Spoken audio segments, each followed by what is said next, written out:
Bersama kita saat ini sudah ada narasumber kita, Bapak Dr. Bambang Nursena, didampingi oleh Ibu Syafa, dan kita akan segera menjawab pertanyaan-pertanyaan yang belum sempat terjawab pada webinar kemarin.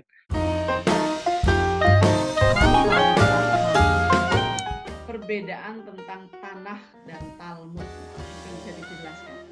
Tanakh itu singkatan dari Torah, kitab Taurat. Nevim, kitab nabi-nabi. Ketubim, kitab.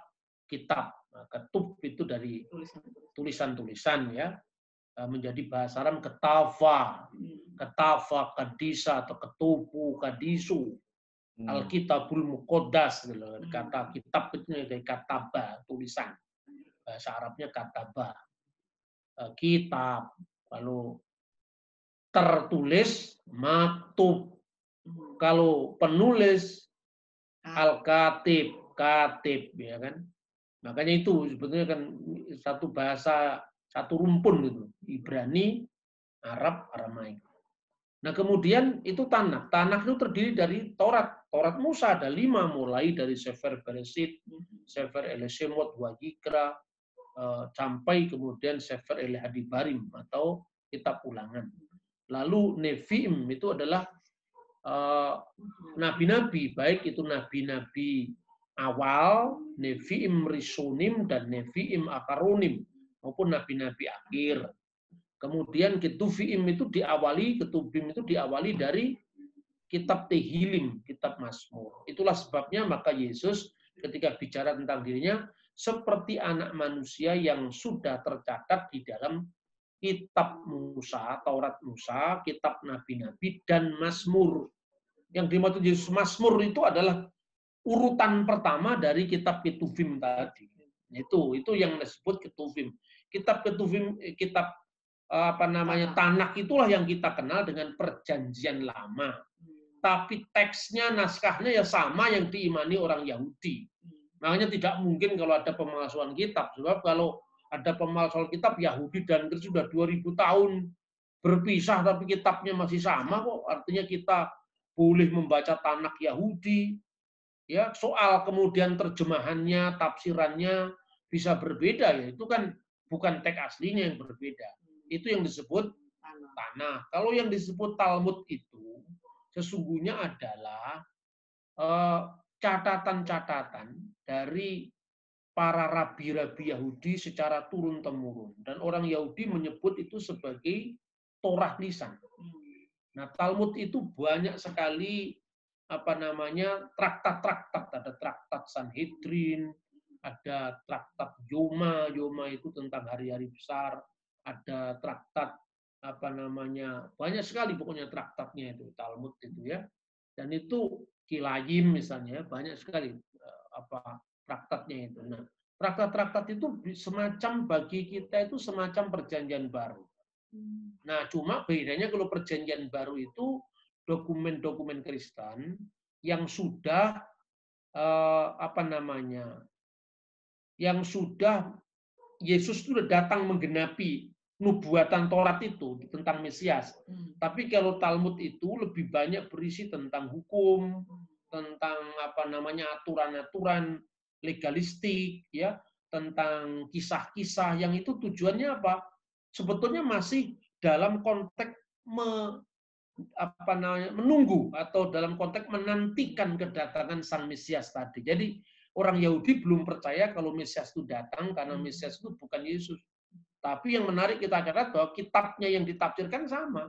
Orang Yahudi boleh menolak bahwa Yesus itu bukan penggenapan nubuat Musa tadi, silakan. Tapi Taurat ulangan itu tetap bahwa Mesias itu tidak lahir di luar Israel.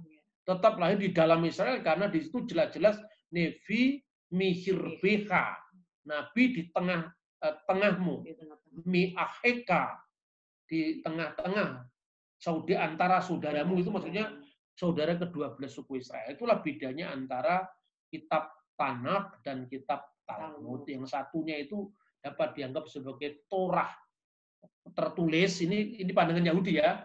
Yang satunya disebut Torah lisan, Torah Sebi Alpe, dan Torah Sebiktop. Sebiktop itu Torah tertulis.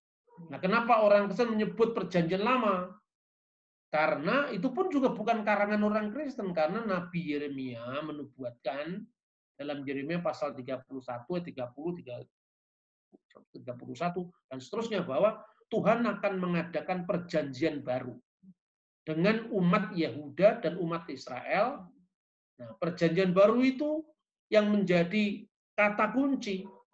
Dalam iman Kristen, perjanjian baru itu sudah digenapi. Ketika apa? Ketika terjadi pencurahan Roh Kudus. Karena teksnya dalam kitab Nabi Yeremia itu bahwa Tuhan akan menuliskan hukumnya tidak lagi di atas loh batu, tapi di atas loh hati. Makanya kalau pada zaman dahulu Tuhan berfirman kepada Musa dengan kilat yang bersabung di angkasa ketika Asyeret Hadivarim 10 perintah Tuhan itu diturunkan kepada Nabi Musa. Kemudian Tuhan digambarkan menulis dengan jarinya. Jangan membayangkan jari Tuhan seperti jari saya.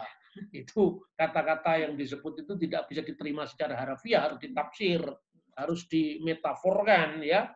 Dengan jarinya Tuhan menulis, akulah Tuhan, ya, Allah sembahanmu atau Elohimmu yang membawa engkau keluar dari tanah Mesir, dari tempat perbudakan. Anoki Adonai Eloheka Aser Hosetika Me'aret Misrayim Mebet Afadim Lo Yihye Lecha Elohim Akherim Alfana, itu ditulis.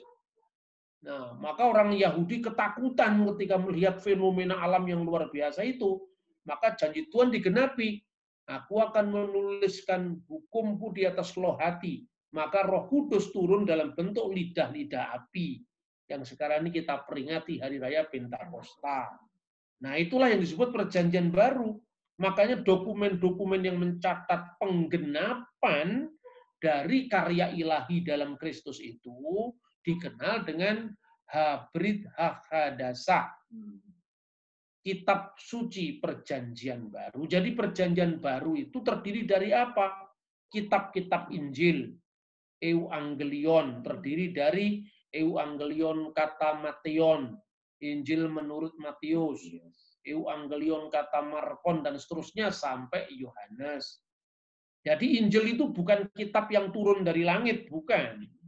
Kita tidak boleh memaksakan pandangan agama lain terhadap iman kita, dan iman kita juga tidak boleh ngukur untuk menilai agama lain. Itu kan kesalahpahaman itu muncul dari situ, gitu. Maka Injil itu adalah peristiwa kabar baik itu, bukan teks mula-mula. Tapi kemudian ditulis dalam bentuk teks. Oleh siapa? Oleh saksi mata sendiri. Matius, termasuk Lewi si pemungut cukai. Markus, termasuk 70 murid Yesus yang pernah mengundurkan diri. Lalu balik lagi karena pelayanan dari Rasul Petrus. Lukas itu adalah orang yang ketemu Yesus dengan salah seorang yang rasul yang bernama siapa itu? Kleopas. Dan Kleopas itu menurut sejarah gereja adiknya Yusuf, suami Bunda Maria, ya. Satu yang nggak disebutkan namanya dalam perjalanan ke Emmaus itu adalah Lukas. Itu menurut catatan catatan dari Bapak Gereja yang bernama Hippolytus dari Roma. Hippolytus itu muridnya siapa? Muridnya Irenaeus dari Lyon. Irenaeus itu muridnya Polikarpus, dan Polikarpus itu muridnya Yohanes. Yohanes muridnya Yesus. Jadi ada kesinambungan seperti ini, dan itu bukan sekedar dicomot-comot namanya, tidak. Karena ada dokumennya. Polikarpus menulis buku, ya. Bukunya sampai sekarang ada, misalnya ini yang disebut Apostolic Fathers ini. Nah, ini ada bahasa aslinya dan ada terjemahannya pakai bahasa Inggris, ya. Kemudian dari Polikarpus punya muridnya namanya Irenaeus. Nah, ini bukunya, ini Irenaeus. Ya, ini bukunya Irenaeus. 4 jilid tebal bukunya yang berjudul Melawan Bidat-bidat, ya. Adversus Heresis. Kemudian dari Irenaeus muncul muridnya lagi namanya Hippolytus. Lah, Hippolytus itu yang bercerita kepada kita bahwa Lukas itu adalah orang yang nggak disebutkan namanya, termasuk murid Yesus yang berjalan ke Emmaus ditemui oleh Yesus. Lukas ini pernah mengundurkan diri, yang kemudian kembali bertobat setelah dia melihat karya Tuhan yang menemui Paulus. Terus kemudian Yohanes anak Zebedius. Jadi keempat Injil ini semua dari saksi mata. Dan ini dokumen-dokumen primer yang saya baca ini bukan sekedar lamunan para teolog modern. Ya gitu ya. Kira-kira itu yang bisa sampaikan tentang keakuratan dari teks-teks kitab suci itu dalam meneguhkan kebenaran firman Tuhan yang dibuktikan dengan bukti-bukti sejarah yang cukup akurat.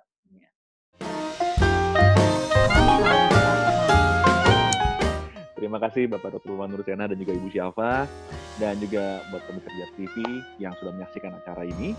Ini adalah acara Bapak menjawab edisi online karena pandemi COVID-19 tidak memungkinkan kita untuk bisa menyiarkan seperti biasa, tapi kita berusaha untuk tetap menyajikan yang terbaik supaya kita semua juga bisa dilengkapi dengan hal yang terbaik juga pastinya. Anda bisa mengikuti webinar Pijar TV setiap hari Kamis. Ya, setiap hari Kamis itu jam 7 malam kita selalu mengadakan webinar. Dan Bapak Ibu Saudara sekalian bisa di nomor telepon yang tertera di layar, atau Bapak Ibu juga bisa daftarkan diri Anda melalui link bit.ly/dialog lintas iman ya. bit.ly/dialog lintas iman. Oke, kalau karena itu saya Joe, Bapak Nursena dan Ibu Syafa, kami bertiga pamit undur. Dan kami selalu berharap bahwa apa yang disajikan melalui Bapak Nur Menjawab dan juga Pijar TV bisa memberkati kita semua. Tuhan memberkati.